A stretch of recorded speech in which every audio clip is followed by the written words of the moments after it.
Welcome to my channel. Support us by subscribing. Your subscription helps us grow and create more exciting content like this. Now, let's dive into today's story. Ethan Turner, 32, is a dedicated tech developer from Toronto. He has always balanced his love for work with his passion for outdoor activities. He believes in loyalty and honesty, values he thought he shared with his wife, Madison Shaw, 29. Madison, his wife of 5 years, is a charming and sociable event planner who enjoys being the center of attention. Known for her warm personality, she had recently seemed distant, leaving Ethan curious and worried. Lucas Grant, 34, is a charismatic travel photographer from Vancouver. He has an air of mystery and charm, and his free-spirited nature attracts those seeking an escape from the ordinary. On a crisp night, with a gentle breeze blowing through Toronto's skyline, Ethan and Madison sit in their dimly lit living room, surrounded by the quiet hum of the city. Ethan's gaze is fixed on the television, but his mind wanders. He has noticed a change in Madison lately. She's been more withdrawn, spending less time with him, and there's a new distance between them. It feels as if something is shifting. Sensing his thoughts, Madison suddenly speaks, her voice breaking the silence like a crack of thunder. "Ethan, I need to tell you something." She pauses, her hands trembling slightly as she holds her cup of tea. "Last night I went out. I met someone. I had dinner with a stranger." Ethan's heart skips a beat, and a knot forms in his chest. He turns to her, searching her face for signs that this is some twisted joke. But Madison's expression is serious, her eyes filled with a mixture of guilt and defiance. She seems to dare him to ask for more, to pry into her secrets. "Who is he?" Ethan's voice is barely a whisper, each word heavy with the weight of his racing thoughts. "Why would you do this, Madison?" Madison looks away, avoiding his gaze. "His name is Lucas. He's a photographer I met at one of my events. It was just dinner, Ethan. Just one night. It didn't mean anything. I just needed someone to talk to." Her explanation feels rehearsed, as if she had prepared herself for this moment. Ethan can't shake the feeling that there's more she's not telling him. The next few days pass in a blur for Ethan. His mind is a whirlwind of emotions: anger, betrayal, confusion. He replays Madison's words over and over again, trying to understand what she truly meant. He analyzes every detail, every small change in her behavior, wondering when things started to go wrong between them.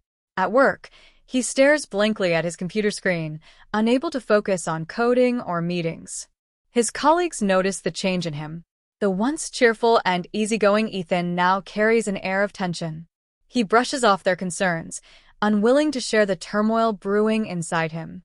At home, Madison acts as if everything is normal, but there's a new awkwardness between them. She spends more time on her phone, her laughter often directed at messages he can't see. Ethan tries to convince himself that he's being paranoid, but the doubt gnaws at him relentlessly. One evening, as they sit at the dinner table, Ethan decides he can't take the uncertainty anymore. "You're still talking to him, aren't you?" he asks bluntly, his eyes locking onto hers. Madison stiffens, caught off guard by the directness of his question. For a moment, she looks like she might deny it, but then she shrugs, trying to appear casual. "We exchange messages sometimes, but it's nothing serious, Ethan. It's just nice to have someone to talk to." Ethan's hands clench into fists under the table.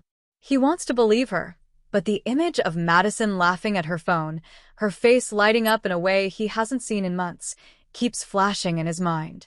He forces a tight smile and changes the subject, but inside, a storm is brewing. Ethan's suspicion reaches a tipping point when Madison announces a weekend work trip to Montreal. "It's just for a client's event," she explains, not meeting his eyes. Ethan nods, but his mind is already racing with doubts. As soon as she leaves, he decides to take matters into his own hands.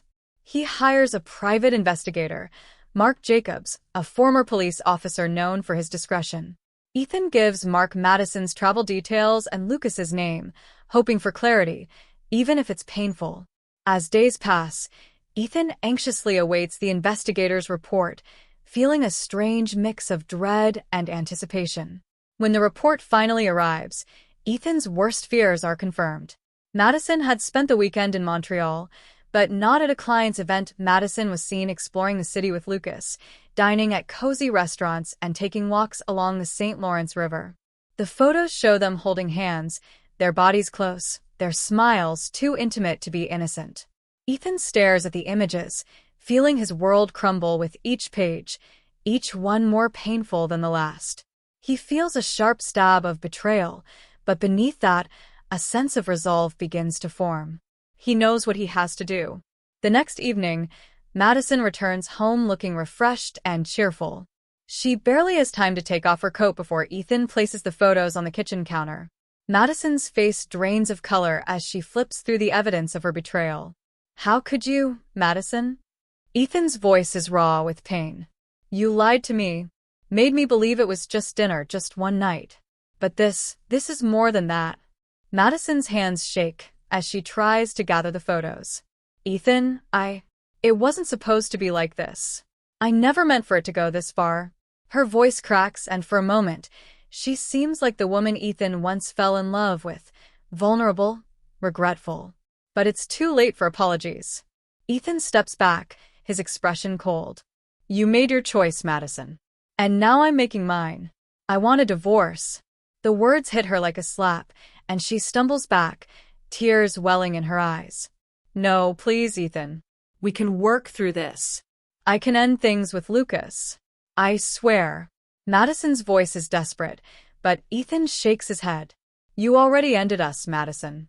You ended us the moment you let him into your life." The next day, Ethan moves out of their home, leaving Madison to face the emptiness of their shared space. He files for divorce and begins a new chapter of his life, but there's one last thing he needs to do. With Mark's help, Ethan tracks down Lucas, who is staying in a trendy neighborhood in downtown Toronto. One evening, Ethan waits outside Lucas's apartment, his heart pounding with a mix of adrenaline and anger. When Lucas finally appears, Ethan steps out of the shadows. "You're Lucas, right?" "Madison's new friend," he says, his words dripping with sarcasm. Lucas seems taken aback, but he quickly recovers, his expression turning smug. "Ah, you must be Ethan. Look, man, whatever issues you have with your wife, that's between you two." Ethan smiles coldly, pulling out his phone. "Actually, I have a proposal for you. I've got proof of everything, messages, photos, all of it. You leave Toronto. Disappear from Madison's life, or I'll make sure everyone knows about your little affair. Your clients, your followers." Lucas's smirk falters. He realizes Ethan isn't bluffing, and the thought of his reputation being ruined is enough to make him reconsider. He agrees to leave Toronto, cutting ties with Madison completely. When Madison learns of Lucas's sudden departure, she is devastated. She tries to reach out to Ethan, pleading for another chance, but he remains distant, his heart hardened by her betrayal. Madison finds herself alone in their empty house, surrounded by memories of what they once had. She spends her days replaying the past, wondering where things went wrong. Her friends offer sympathy, but deep down, she knows she is the architect of her own downfall. The realization is a bitter pill to swallow, and she spends many nights in tears, haunted by the life she destroyed. Ethan, on the other hand, finds peace he hasn't felt in years. He immerses himself in new hobbies, taking up rock climbing and joining a community hiking group.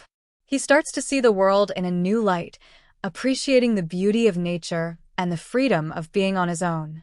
One day, while hiking near Jasper National Park, he meets Emma Collins, a travel writer with a quick wit and a warm smile. They hit it off, sharing stories of their past and their dreams for the future. Emma's presence is a breath of fresh air, reminding him that life goes on and new connections are possible, even after heartbreak. As months pass, Ethan and Emma grow closer, building a bond based on honesty and mutual respect. Ethan feels a sense of hope he thought he had lost forever. Ethan's journey reminds us that sometimes the end of one story is the beginning of another. Trust is fragile, and when it's broken, it can take time to heal. But with every ending comes the chance for a new beginning. Thank you so much for watching this story. If you found it engaging, don't forget to like, share, and drop a comment below.